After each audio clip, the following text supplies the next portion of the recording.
찬송가 218장 함께 찬양하시겠습니다. 218장입니다.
이제 교회와 일꾼과 사역들을 위하여 그리고 코로나 퇴치와 그리고 나라와 민족을 위하여 우리 주여 부르짖고 합심하여 기도하겠습니다.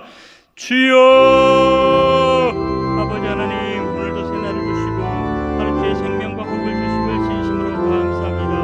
우리에게 주어진 이 하루를 하나님께 영광 돌리게 하시고 우리에게 주어진 이 하루도 또 우리에게 맡은 이 사명을 능력 있게 감당하는 귀한 하루 될 수 있도록 하나님 허락하여 주시옵소서. 우리 교회 공동체를 은혜로 주셨사오니 공동체 안에서 행하는 모든 일들이 하나님께 영광이 될 수 있도록 그 모든 사역들이 하나님이 주신 은사와 능력으로 또 하나님께서 이끌어 주심으로 말미암아 은혜롭게 진행될 수 있도록 하나님 역사하여 주시옵소서. 사람이 계획하고 사람이 준비하오나 마침내 이루시는 이는 여호와 하나님이시고 주관하시는 이도 여호와 하나시며 그리고 영광 받으시는 이도 유일하신 여호와 하나님 홀로 영광 받으실 있사오니 하나님 우리의 수고와 헌신을 사용하시어 하나님 홀로 영광 받아 주시옵소서. 특별히 하나님 코로나 바이러스로 말미암아 온 교우들이 어려움을 겪습니다. 이 땅의 모든 백성들이 함께 고난당하고 있습니다. 하나님 우리의 아픔과 상처를 돌아보시며 위로하시며 새 힘을 허락하여 주시옵소서. 하나님의 의로우신 오른손님을 붙들자고 약속하셨사오니 주여 이 약속의 말씀이 내게 응하게 하시고 우리의 삶으로 경험되어지게 하시고 하나님께 찬양하며 영광 돌리며 나를 붙드신 그 여호와 하나님을 우리가 엄청나게 전하고 또 전도할 수 있도록 아버지 역사하여 주시옵소서. 이 나라의 민족의 여러 갈등과 어려움이 있사오나 하나님께서 책임지시고 하나님께서 택한 백성이 되고 있사오니 주여 하나님의 일을 위하여 준비되게 하시고 이 땅에 정의와 공의가 숲처럼 흐르게 하시며 열방을 향하여 주의 복음 전하는 귀한 민족으로 쓰임받을 수 있도록 아버지 역사하여 주시옵소서. 예수님 존귀하신 이름으로 기도드리옵나이다. 아멘. 하나님께서 오늘 우리에게 주시는 말씀은 구약성경 룻기 4장 1절로 10절까지 말씀입니다. 룻기 4장 1절로 10절까지 말씀을 봉독하겠습니다. 보아스가 성문으로 올라가서 거기에 앉아 있더니 마침 보아스가 말하던 기업 물을 자가 지나가는지라. 보아스가 그에게 이르되 아무개여 이리로 와서 앉으라 하니 그가 와서 앉으매 보아스가 그 성읍 장로 10명을 청하여 이르되 당신들은 여기 앉으라 하니 그들이 앉으매 보아스가 그 기업 물을 자에게 이르되 모압 지방에서 돌아온 나오미가 우리 형제 엘리멜렉의 소유지를 팔려 함으로 내가 여기 앉은 이들과 내 백성의 장로들 앞에서 그것을 사라고 내게 말하여 알게 하려 하였노라. 만일 내가 물으려면 물으려니와 만일 내가 물으지 아니하려거든 내게 고하여 알게 하라.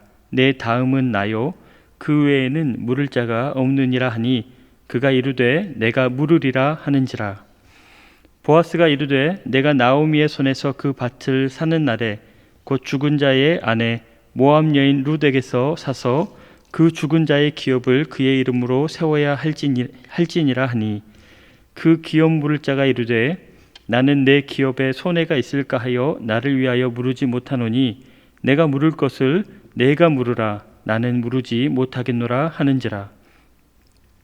옛적에 이스라엘 중에는 모든 것을 물으거나 교환하는 일을 확정하기 위하여 사람이 그의 신을 벗어 그의 이웃에게 주더니 이것이 이스라엘 중에 증명하는 전례가 된지라. 이에 그 기업 물을 자가 보아스에게 이르되 내가 너를 위하여 사라 하고 그의 신을 벗는지라.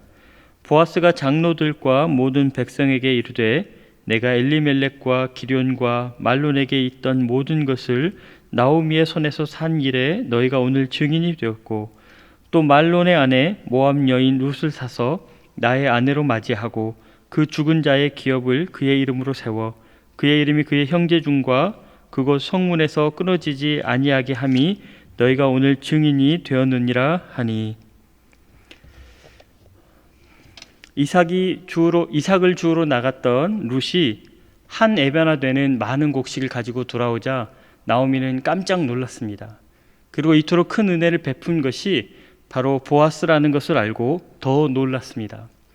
보아스는 베들레헴의 아주 유력한 사람으로 나오미의 친족이 되고 또 무엇보다 기업 물을 자격을 갖춘 사람이었기 때문입니다. 그리고 나오미는 보아스를 통해서 하나님께서 자신을 위로해 주실 것들을 소망하며 룻에게 아주 특별한 지시를 내립니다. 추수하는 날에 보아스의 침실로 룻을 슬쩍 들여보내는 것입니다.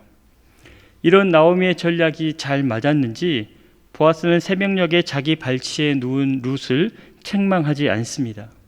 그에게 기업 물을 책임이 있음을 상기시키는 말에도 보아스는 변명하거나 회피하지 않았습니다.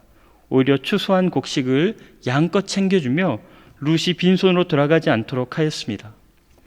이런 상황을 다 보고받은 나오미는 이렇게 말합니다. 내 딸아, 이 사건이 어떻게 될지 알기까지 앉아 있으라. 그 사람이 오늘 이 일을 성취하기 전에는 쉬지 아니하리라. 우리는 이 일이 어떻게 되는지 다 알고 있습니다. 보아스는 나오미의 유산을 보존하여 주고 그리고 룻을 아내로 맞을 것입니다. 그리고 룻이 낳은 아이는 다윗의 할아버지가 되고 그리고 보아스는 다윗의 족보에 그리고 예수님의 족보에 이름을 올리게 될 것입니다.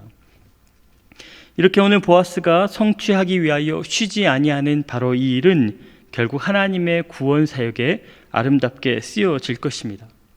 보아스는 이토록 막중한 일을 성취하기 위해서 어떻게 일을 행할까요? 우리도 지금 감당하는 이 일이 마치 보아스처럼 하나님께 쓰임받는 아름다운 일이 되기 위해서는 지금 이 일을 어떻게 감당해야 할까요? 오늘 보아스가 일하는 모습을 통해서 우리 또한 하나님 앞에서 어떻게 일해야 할지 함께 고민해 보길 원합니다. 첫 번째로 보아스는 이 일을 이루는데 쉽고 빠른 방법보다 적절하고 공정한 방법을 택하였습니다. 1절 말씀 같이 보시겠습니다. 보아스가 성문으로 올라가서 거기 앉아 있더니 마침 보아스가 말하던 기업 물을 자가 지나가는지라. 보아스가 그에게 이르되 아무개여 이리로 와서 앉으라 하니 그가 와서 앉으매. 보아스는 가장 먼저 성문에서 자기보다 나오미에게 더 가까운 친척을 기다렸습니다. 기업 물으는 일에는 친척 간에 우선권을 가진 사람들이 있었는데 보아스보다 더 우선권을 가진 사람이 있었기 때문에 그를 기다린 것입니다. 그리고 성문 앞을 지나는 우선권자를 만나자 그를 청하여 성문 곁에 앉게 하였습니다. 그리고 그 자리에 장로 10명을 초청하여 함께 앉게 하였습니다. 이리하여 재판을 위한 모든 준비가 완료되었습니다. 보아스는 이제 함께 모인 자리에 안건에 대해서 얘기하기 시작합니다. 그 장면이 3절과 4절입니다.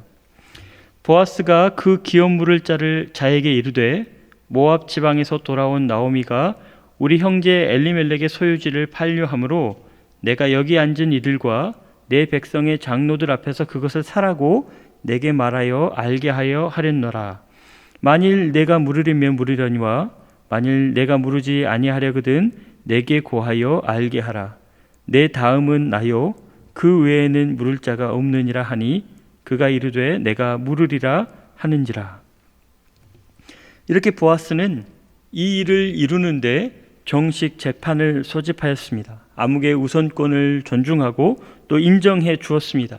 나오미의 땅을 무르는 일에, 나오미의 땅을 사는 일에 자신이 유리한 것이나 또 이 우선권을 가진 아무개가 유리한 것이나 가리지 않고 자세히 설명하였습니다. 또 이후에는 가부간에 결정된 일들을 두루뭉실하게 정하지 않고 전통과 관례에 따라서 확실하게 정리하였습니다. 7절 이후에는 확정, 증명, 증인이라는 단어들을 연거푸 사용하면서 이 모든 일의 공정성과 적법성을 강조하고 있습니다. 사실 그는 이렇게까지 하지 않고도 이 일을 얼마든지 이룰 수 있었습니다. 베들레헴의 유력한 자이고 또 장로들을 초청하여 재판을 열 수 있는 사람인 그가 굳이 이런 일들을 다 번거롭게 할 필요가 무엇 있겠습니까? 그저 잘 아는 장로들에게 서로 궁짝짝하여 일이 잘 될 수 있도록, 효율적으로 될 수 있도록, 원하는 대로 될 수 있도록 얼마든지 할 수 있었을 것입니다. 하지만 그는 나오미와 룻에게 일체의 원망과 시비가 없게 하기 위해서 이 때문에 번거롭지만 공식적이고 그리고 공정한 방법을 선택하였습니다. 마찬가지로 우리도 하나님의 일을 할 때에 편법을 쓰지 말아야 합니다. 우리가 목적하는 것은 일을 편하게 하는 것이 아니고 빠르게 하는 것이 아니고 하나님께 영광 돌리는 것이기 때문입니다. 그러니 일터에서는 공정하고 확실하게 일하는 사람이 되십시오. 가정에서는 성실하고 충성스럽게 일하는 모습을 우리 자녀들에게 보여주십시오. 그리고 교회 공동체 안에서는 어떤 일이든지 일체의 원망이나 시비가 일어나지 않도록 모든 사람들을 배려하십시오. 이렇게 우리가 일하는 태도만 바꾸더라도 나를 통하여 일하시는 하나님의 섭리에 한 발짝 더 다가가실 수 있을 것입니다. 둘째로 보아스는 율법의 문자적 이행보다는 율법의 정신에 더 충실하였습니다. 보아스의 안건은 먼저 나오미의 경제적 문제를 해결하자는 것입니다. 여기서 레위기 25장에 땅 무르기 제도를 적용하였습니다. 땅 무르기 제도는 원래 가난한 이 토지 소유자가 어쩔 수 없이 가난한 이유 때문에 이 땅을 팔았을 때에 가까운 친척이 대신 그 값을 치르고 땅을 사서 돌려주는 것입니다. 여기에 아무개도, 우선권을 가진 아무개도 동의하였고 자신이 적극 참여하겠다고 다짐했습니다. 하지만 보아스의 제안이 여기서 끝이 아니었습니다. 5절 말씀 보시겠습니다. 보아스가 이르되 내가 나오미의 손에서 그 밭을 사는 날에 곧 죽은 자의 아내 모압 여인 롯에게서 사서 그 죽은 자의 기업을 그의 이름으로 세워야 할지니라 하니, 죽은 자의 기업을 그 이름으로 세우라는 것은 룻과 결혼하라는 말입니다. 그러면서 신명기 25장에 수혼 제도를 가져옵니다. 이는 형이 자식이 없이 죽었을 때에 동생이 그 형수와 동침하여 대신 상속자를 낳아주는 제도를 말합니다. 율법에서는 이 땅 무르기 제도와 수혼 제도를 별개로 취급합니다. 그런데 보아스는 이것을 하나로 연결하여 제안하였습니다. 왜 그랬을까요? 이 아무개가 우선권을 포기하고 그래서 롯과 나오미를 책임지는 것은 보아스가 자신이 하려고 그렇게 전략을 짠 것일까요? 물론 그런 의미도 있지만 그보다 더 큰 이유가 있습니다. 나오미의 땅을 사줌으로 경제적 문제를 해결해 주는 것은 당장의 궁핍함만 해결하는 것입니다. 본질적인 문제는 여전히 남아 있습니다. 인생은 먹고 사는 것만 해결된다고 행복하지 않지 않습니까? 그 이상의 의미 부여가 되었을 때 비로소 행복한 것이 아닙니까?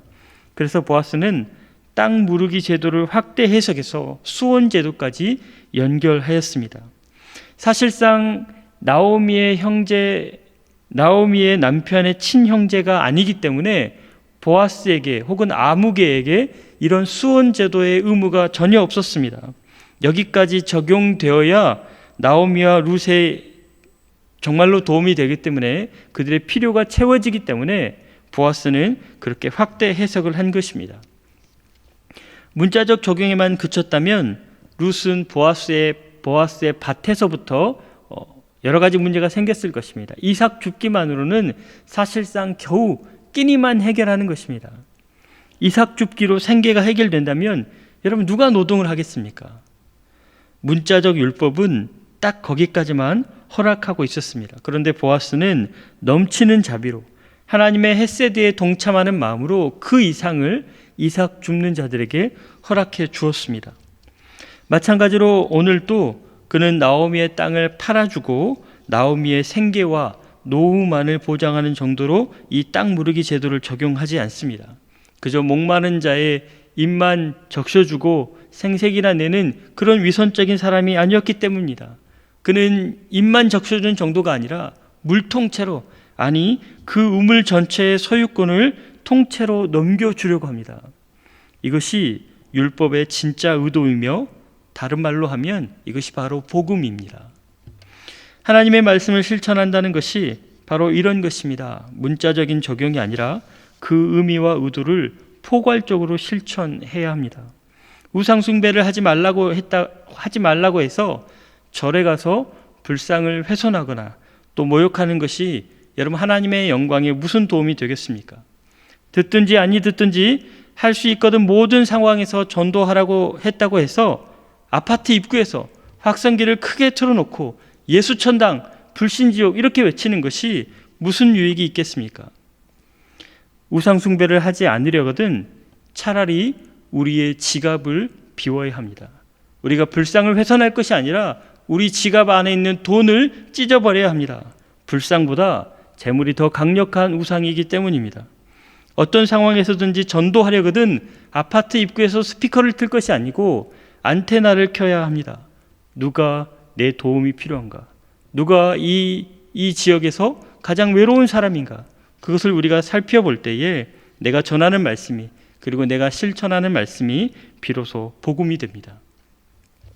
세 번째로 보아스는 자신의 유익이 아니라 타인의 유익을 추구하였습니다. 이 일을 이루는데 자신의 재산과 명예를 전적으로 헌신하였습니다. 재판 과정을 다시 보십시오. 아무개는 보아스의 처음 제안에는 적극적으로 환영하였습니다. 그런데 그 제안이 룻과 결혼한 것까지 확대되자 2번 고민할 것 없이 포기합니다. 심지어 이렇게 말합니다. 6절 말씀입니다. 그 기업 물을 자가 이르되 나는 내 기업에 손해가 있을까 하여 나를 위하여 물으지 못하나니 내가 물을 것을 네가 물으라. 나는 물으지 못하겠노라 하는지라. 그는 왜 중간에 이 기업 물으는 일을 포기했을까요? 이 나오미의 땅을 사주는 것이 왜 그의 기업에 손해가 되었을까요? 그에게 손해가 된다면 그러면 보아스에게는 어떨까요? 보아스에게는 이 일이 손해가 되지 않을까요? 나오미가 땅을 팔려는 것은 목돈을 만들려는 것이 아닙니다. 자신의 생계와 노후를 책임질 부양자를 만들려는 것입니다. 그래서 땅을 사는 사람은 나오미의 부양을 책임지는 대신에 나오미에게는 상속자가 없기 때문에 나오미가 죽은 다음에는 이 땅이 영원히 자기 소유가 될 것입니다. 그리고 그의 아들들에게 물려줄 것입니다. 따라서 경제적 가치만 보자면 상당히 매력적인 제안입니다. 한 형제가 망했기에 다른 형제가 헐값에 득을 보는 그런 형편입니다. 하지만 여기에 룻의 결혼이 포함되면서 셈법이 완전히 달라집니다. 만에 하나 룻이 결혼해서 아들이라도 낳기라도 한다면 그 아이가 성년이 되었을 때 아무개는 자기 돈으로 산 땅을 대가 없이 물려줘야 됩니다. 그러면 땅을 살 때 지불했던 돈이나 그리고 나오미를 부양하는 동안에 들었던 이 생계비나 이런 것들은 아무 곳에서도 보장받을 수 없게 됩니다. 그러면 보아스에게는 어떻겠습니까? 보아스에게는 이런 손해가 발생하지 않겠습니까? 그렇지 않습니다. 이 일은 보아스에게도 엄청난 손해이며 사실상 굉장히 큰 불명예에 해당됩니다. 베들레헴의 유력한 자가 여러분 뭐가 아쉬워서 이방 여인과 결혼하겠습니까? 그것도 과부랑, 또 불임 경력이 있는 이런 과부랑 왜 결혼하겠습니까? 미치지 않고서야 이런 손해를, 이런 불명예를 감당할 사람은 아마 없을 것입니다. 그럼에도 이삭 줍기 할 때 룻에게 했던 보아스의 말이 여기서도 큰 동기가 되었을 것입니다. 룻이 나오미에게 어떻게 하였으며 그가 어떻게 자기 민족, 자기 신을 떠나서 하나님의 날개 아래 오게 되었는지 이것들을 보아스가 들어서 알고 있었습니다. 그리고 그가 직접 지켜보니까 온종일 쉬지 않고 이삭을 줍는 것이나 그의 시어머니의 권면에 따라서 이 보아스의 발치에 들어오는 것이나 이런 것들을 볼 때에 그가 하나님의 날개 아래 보호받는 것이 마땅하다고, 하나님께서 이 나오미와 롯을 그렇게 보살펴 주시라고 그런 감동이 보아스 안에 있었을 것입니다. 그래서 롯이 하나님께 보호받는데 자신의 재산과 그리고 명예를 기꺼이 헌신하였습니다. 교회 안에서 우리가 행사나 사역을 기획할 때에 아무개와 같은 관점으로 접근하는 것이 얼마나 많습니까? 경제적 유익을 따져보고 하나님은 배제시켜버립니다. 예수님의 제자 중에도 그런 사람이 있었습니다. 그는 예수님의 발에 향유를 붓고 머리털로 닦는 여인에게 비싼 향유를 낭비했다며 비난했습니다. 요한복음은 그의 이름과 그의 의도를 모두 밝히는데 이렇게 기록합니다. 가룟 유다가 말하되 이 향유를 어찌하여 300데나리온에 팔아 가난한 자들에게 주지 아니하였느냐 하니 이렇게 말함은 가난한 자들을 생각함이 아니요 그는 도둑이니라. 아무개는 계산적인 생각으로 자신의 유산의 장래만을 생각했습니다. 하지만 이런 일이 하나님의 구원의 한 자리를 차지하는, 하나님의 구원 사역에 아주 중요한 역할을 담당하는 그런 영적 유산이 되리라고는 상상할 수 없었습니다. 그래서 그는 그저 아무개로, 그저 이름 없이 이 성경에서 사라졌습니다. 만약 하나님께서도 이런 식으로 계산만 하셨다면 어찌 자기 아들을 우리를 위하여 내어주실 수 있으셨겠습니까? 사랑하는 여러분, 하나님의 백성은 세상 사람들과 다른 계산법을 할 줄 알아야 합니다. 남을 위하여 희생하고 손해를 입는 것을 아깝게 계산해서는 안 됩니다. 그것은 참으로 아둔한 계산법입니다. 눈에 보이는 작은 것을 얻기 위하여 눈에 보이지 않는 크고 영원하고 위대한 것을 어찌 포기할 수 있겠습니까?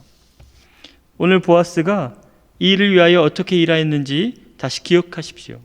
주님의 일을 감당할 때는 쉬운 방법, 편한 방법을 생각할 것이 아니고 적절한 방법, 공정한 방법을 따라야 합니다.